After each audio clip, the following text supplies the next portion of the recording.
Gareth Soloway, Chief Market Strategist of InTheMoneyStocks.com, is back on popular demand to talk about the equities markets and trades. Gareth, welcome back. Hey, thank you, David, for having me. It's great to be back. You and I are speaking on a day when markets are not very volatile. There's just a lot of flat action everywhere, equities, commodities.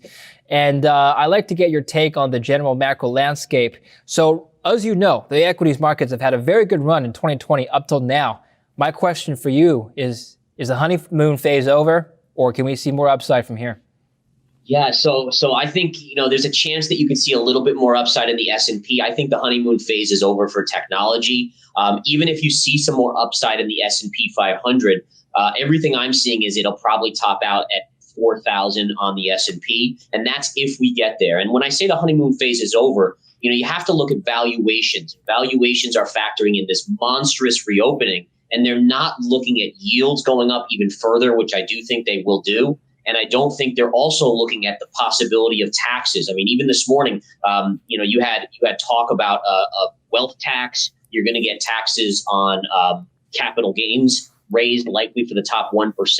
And you're also going to get the corporate tax rate to go up later this year and potentially starting in next year as well. So I think the market's a little bit in la-la land, thinking that everything great with the reopening. I think it's kind of factored in already at this point. Yeah. What about the argument that earnings growth will be spectacular this year, especially considering that we had COVID last year? So relative to last year, earnings will be very good this year. Yeah, so they will be great this year. But then if you look at the PE ratios of where they were, at the lows of COVID versus where they're going to be, that's really where you have to say, okay, what's the issue here? And if you look at PE ratios, they've gone up quite a bit just since, last year. I mean, markets are up substantially, I think 25% on the S&P approximately from, just the last 12 months or so. So, taking that into account, you have to say, okay, do earnings growth, do they justify even higher levels at this point? Well, what's your answer to that question? You asked a very good question yourself. You're doing my job for me. Excellent. My answer is they don't, mainly because you have to factor in. I mean, what happens if the corporate tax rate gets raised to 28%? What if loopholes get closed? All of a sudden, you can't tell me that's not going to take away from the earnings power and the earnings growth of these companies. So again, earnings have to be factored in, but you also have to look at the whole picture about potential for taxes to rise. Okay, let's come back to specific companies and earnings in just a bit. I want to talk about yields now. Offline, we were talking about yields. This is an issue that I've discussed many times with economists and analysts over the last 2 weeks. And the consensus is that, yes, rising yields is a problem for the equities markets, but most likely the Federal Reserve will step in with some sort of intervention and cap the long end of the curve from rising even further. What do you think? Yeah, so they're going to try. There's no doubt about it. They're not worried about yields going up little by little, very slowly over the course of months or years. They're concerned about what we saw last week, which was this meteoric run in yields where we topped out at 1.6%. And I think we went from like 1.25 to 1.6 in a matter of a day or two. Yeah. That's what they're concerned about, right? So they stepped in, and there's actual, there's proof that they stepped in around 1.5 to 1.6% and capped yields there. The problem is when you have the rest of the world saying, hey, yields need to go up because you're printing so much money, and then the Federal Reserve is on the other side, the Fed can only stand in their way so long. So my guess is the Fed is going to pick their spots, the next spot probably being 2% on the 10-year, and they'll step in if we push through 2%, push us back down again, just like they did in this situation here. Okay. Well, I like to, because I've been speaking to economists about this, I like to get a trader's input on this issue. What was your initial reaction when we saw that, in your words, meteoric spike up in yields last week? What you saw that in your screen. What did you do right afterward? Oh, we picked up TLT with my traders, which is basically an ETF that you can short yields with. Anytime you see a spike like that, where it's that quick. And again, I remember looking at yields and we were like at 1.49, and then a second later we were basically at 1.6. And right away we started buying TLT to play for the pullback in yields. And just knowing the fact that the Fed doesn't want the yield curve or the yields to rise as fast as this, they're going to help you on that trade on being short on yields. So we saw a pullback. I already exited the trade, as I think we're getting to a point where yields will probably bottom out before we start heading back up again. I remember in early December, the 10-year was around 85 basis points, and now it's Well, as you know, it's gone up way past that. It touched 1.5 not too long ago, 1.6 even. But if you look at the S&P 500, let's take a look at an S&P 500 chart now, Gareth. As yields have risen steadily over the last 2 months, the S&P really didn't take a huge hit. Yes, we've had some periods of volatilities on some sessions, but just taking a look at February, for example, we're still up on the month. Yeah, absolutely. And I think it's important to recognize that the market doesn't mind yields creeping up a little bit. It seems to be this 1.5% on the 10-year that's the concern for the markets. And that's really why you saw, if you just look at this last little bit over the last week or so, where we were right around 1.5%, that's where the market started to stumble. And the reasoning for the 1.5% of being so important on the 10-year is that that's the approximate dividend yield for the S&P. So, if you're getting a dividend yield of 1.5% on the S&P, but now you get the bonds, the 10-year yield to be offering that same amount, it starts to make an interesting kind of hypothesis. Do you want to stay in the market at these lofty valuations with risks of taxes going up? Or do you want to move into something, 1.5% paid somewhere else? Yeah. Well, I've noticed, when I talk about the markets, I use the S&P 500 as an example for the benchmark. If you look at specific sectors, tech has been hit quite a lot, actually. So Tesla, for example, just taking a look at one of the FANG plus T stocks, Tesla, it's down considerably in the last month. I'm looking at. Absolutely. Yeah, I'll let you comment on that. Oh, well, number one, the last couple times I've been on, I'm short that stock. So I'm not upset that it's fallen off a cliff here. Are you still short, by the way? Yeah, absolutely. Yeah. Okay. And doing a lot better than we were when it was trading up near 900. That's for sure. But I still think it's got more downside. You can see this upsloping trend line where if you connect the lows for the last year or so, you have a nice trend line here just below $600. That's the next stopping point for this stock. And I think it'll get there probably within a month. So Tesla, absolutely. And these are the high growth stocks that when bond yields go up, they're the ones that are going to see the biggest reduction in price because they're the most, priced in for future growth. Yeah, it's not just Tesla. Good point. FANG stocks, Amazon, Apple. Yep. I'm just taking a few out of the FANGs. They're all down on the month. More so than the S&P. Why are these tech stocks leading the charge on the downside?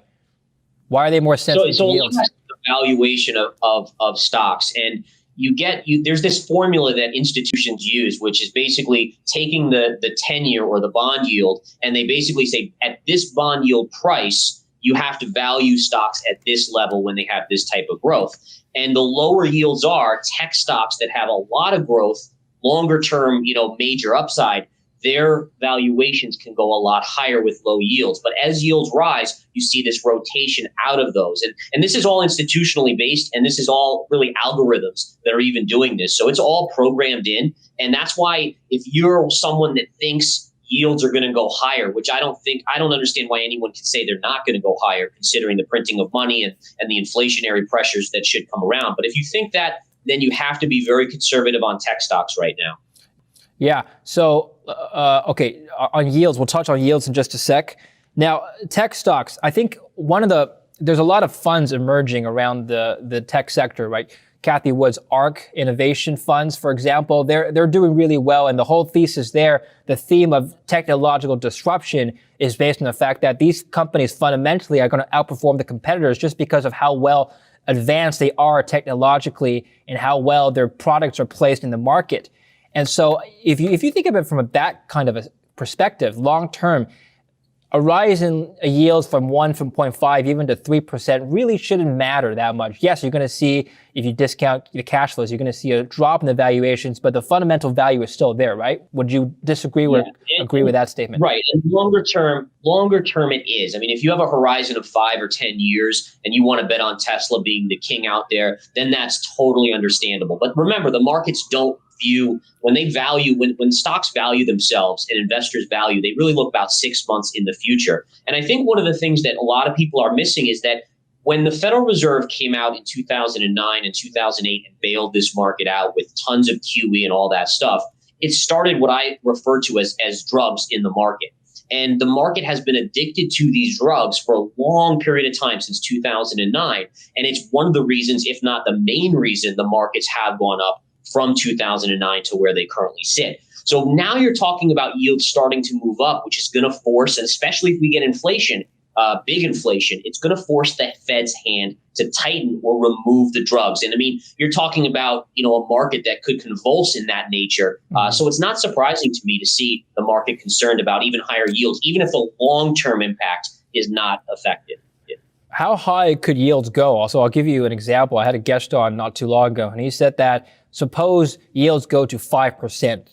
Historically, that's not really high, but let's suppose it goes to 5%. At that level, with the $30 trillion debt level that the U.S. government has, 30 trillion of 5% of 30 trillion is $1.5 trillion of just interest expenses. That's half of GDP. That's going to bankrupt the entire nation.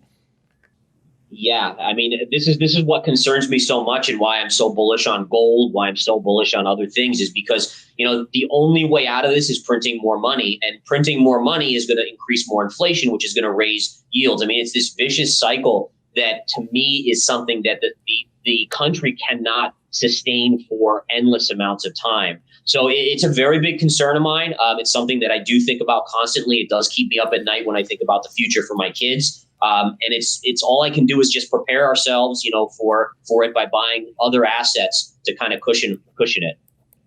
Okay, so I promised the audience we talk about specific trades and their earnings and their potential. So let's go through some companies you do like right now. I know you don't like Tesla. We've talked about that extensively. Let's talk about some trades you do like. All right. Yeah. I mean, if you're going to be looking for some trading opportunities, I'd keep an eye on something like Kraft Heinz. I brought this one up in the past. It's actually had a beautiful move up since we've talked about it. It looks like it's making a little bullish consolidation. What I like so much is that it's a clear breakout here. So if you look at this area where it bubbled up to and then pushed back down, and then it caught up here, pushed down again here, and then finally it broke out and it's consolidating above this area right here. So ultimately, I think this could, look at this gap up here. And I've always said to our traders that gaps are generally meant to be filled. I mean, you could look at gaps on a chart. 90% of them will eventually be filled. And this chart is just begging to trade back up to that gap fill, which would be an awesome gain, $48.35 as a target. I mean, you're talking about a 33% move there approximately. So that's one I do like quite a bit here on the long side. I also love gold. I did a huge amount of buying in gold just over the last couple days. I bought GDX, which is the gold miners. The reasoning here is you've done this 382 Fibonacci retrace on gold, and it's also right into this little consolidation level. And look at this beautiful consolidation level going back to, March, April, May, June of last year, which creates a ton of support. And if you look at the lows on the GLD just in the last couple days, it's exactly the midpoint of this consolidation. If you take this high to this low, high to low, it's right at the midpoint. So I'm a big buyer. I also think this is a longer-term bull flag pattern. And you can see here that this is the bigger move up with a bull flag in it. Eventually, to me, gold is going up. If you think money is going to continue to be printed, you got to have exposure to gold here. Okay, let's talk about gold now. I'm surprised you're in the equities markets at all, Gareth, because you said that $4,000 4,000 points is your target for the S&P 500. That's pretty much where we are now. It's at 3,900. So we're pretty much at your top. And what happens after we reach that top, Gareth? Are we just stay there? Are we just going to be flat? Are we going down? I think it's going down. And I think when we talked in January, I talked about a 10 to 15% correction. I think you're still talking about that. You have to be prepared for that type of move down in the markets, maybe even more. And again, just think about it, right? If all of a sudden we start hearing about this new infrastructure bill that they're going to bring up, and how are they going to pay for it? It's going to be taxes. And I don't know why investors are ignoring the fact that corporate taxes going up is going to really dig into some earnings potential for some of these companies. Even a company like Apple is going to get, reduced in terms of their outlook for EPS. Well, okay. 10 to 15% sounds like a scary number, but if you look at it from the grand scheme of things, let's just zoom out again. 10 to 15%, we're still up from last year. It's not a significant correction compared to last year's levels. Yeah. That's true. Are we still in a bull market? Are we in a bull market still? Would you say? That's going to be the big question. So this is my general target here on the spiders. You can see this previous all-time high before COVID. That's where I think we get down to very easily, probably within the next month or two on the equities market on the S&P, which is right around 340 or 3,400 on the S&P. So that would be your first corrective move. You'll then have a lot of support where the market tries to right itself. And I wouldn't be surprised if at that point we start to see the Fed coming out more and trying to assist this market. Down the line, I continue to think that It does concern me about our debt situation, like you were mentioning about, if interest rates rise, can the U.S. even stay solvent? How much money will they have to print? How much devaluation of the dollar? Right. So it wouldn't surprise me to go lower. But in all fairness, I'm a relatively shorter term investor, 3 to 6 months out. So that's the target right now anyway. Okay. Why do you like gold then in a rising yield environment? We know that gold is inversely correlated to real interest rates. So if nominal yields rise very fast, perhaps even faster than inflation, that's going to bring gold down. We know gold is negatively correlated to the US dollar. If yields rise, technically the dollar should be rising as well, all else being equal. So what's the idea here? So this is, and it's a great question because a lot of people don't quite fully understand this. So basically you have two reasons why yields would rise, in my opinion. One is growth. Now that's the one we're seeing right now where the economy is getting back on its feet. You're going to have a lot of pent up spending going in. That's going to just naturally push yields higher. Again, if you look at where the yield was on the 10-year pre-COVID in December 2019, it was around 2%. So it makes fully obvious sense that we would go back to about that level of pre-COVID interest rates. Now, the key is where gold comes into play is how much the market expects the yield rising to be inflation based. And as you get more and more inflation and the fear of printing of more and more dollars, that's where gold is going to pay off. So I wouldn't be surprised if by year end, the inflation fear has really come into play. And that's where you could see gold really taking off in the second half of this year. Okay, so it's only in the second half. What happens till then, Gareth? We've already seen gold drop considerably since last summer. Yeah, I don't expect much more downside on gold because I think smart money is already accumulating. So you're talking institutional money is accumulating gold at these levels. So for me, it's buying here. Like I said, I bought GDX. That's more of a short-term trade for a bounce. But my GLD holdings, I'll be looking for a bigger gain on that. And looking just for movement to the upside, probably staying within the 2100 range. So from here to 2100 until the second half of the year. And then in the second half, at some point, I do expect a breakout above 2100. Okay, so last question, just looking at your aggregate portfolio here, are you net, are you short? Are you still long? Are you more cautious, defensive? What's your position?